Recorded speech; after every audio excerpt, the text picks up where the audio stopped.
Darwin's book on human evolution, The Descent of Man, revealed him as what Dr. John West calls a virulent racist. He did write extensively about how evolution by natural selection creates unequal races, and that in the evolutionary scheme of things, blacks are the closest to apes. Darwinism is one of the most dangerous ideas in the world today. One proponent of Darwinism described it as universal acid. It dissolves everything. Hosea Baxter directs reconciliation ministries at Crossroads Bible College. He says racism had always been around, but Darwin gave it an air of scientific legitimacy. Blacks and Native Americans would be portrayed as savages or ignorant or people who could not be civilized, no hope of being civilized. Baxter works with Dr. Charles Ware, co-author of Darwin's Plantation, Evolution's Racist Roots.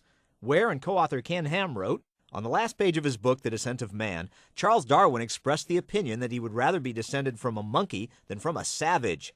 In describing those with darker skin, he often used words like savage, low, and degraded to describe American Indians, pygmies, and almost every ethnic group whose physical appearance and culture differed from his own. Ware and Ham contend Darwin did more than anyone else to popularize racism.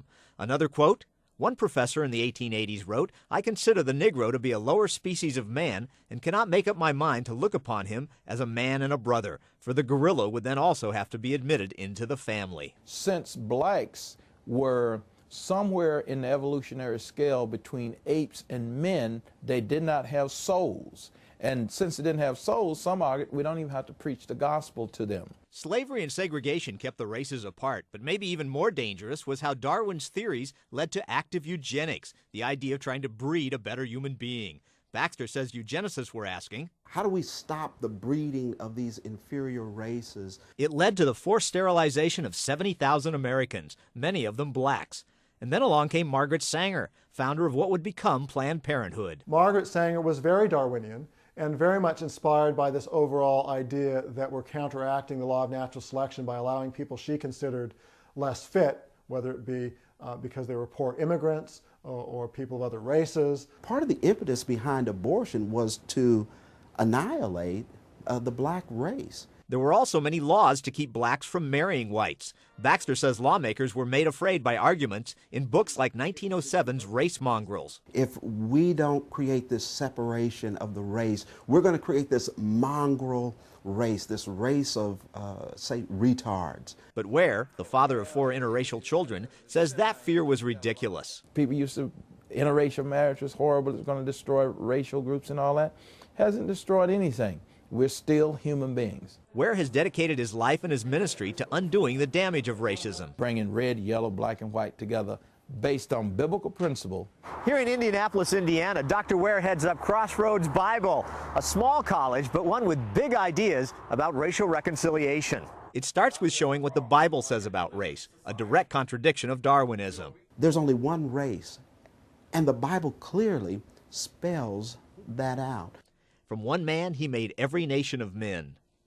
Eve was the mother of all the living. These 3 were the sons of Noah, and from these the whole earth was populated. In their book, Ware and Ham point out, modern genetics shows racial differences are in reality little more than skin deep. And quote a scientist who says, race is a social construct, and it has no basic biological reality.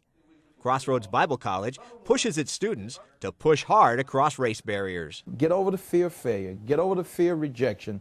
We need to be intentional.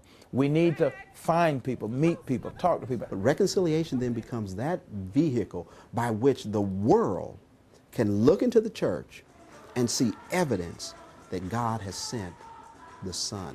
That's how important reconciliation is. And we got to figure out, how do we carry out Matthew 28, 19, and 20? How do we make disciples of all panta ethne, all people groups? So what Christians like Dr. Ware hope to convince the church is that it has to reject Darwinian thought and accept what the Bible says. There's only one race, the human race, and we have to love it in all its diversity.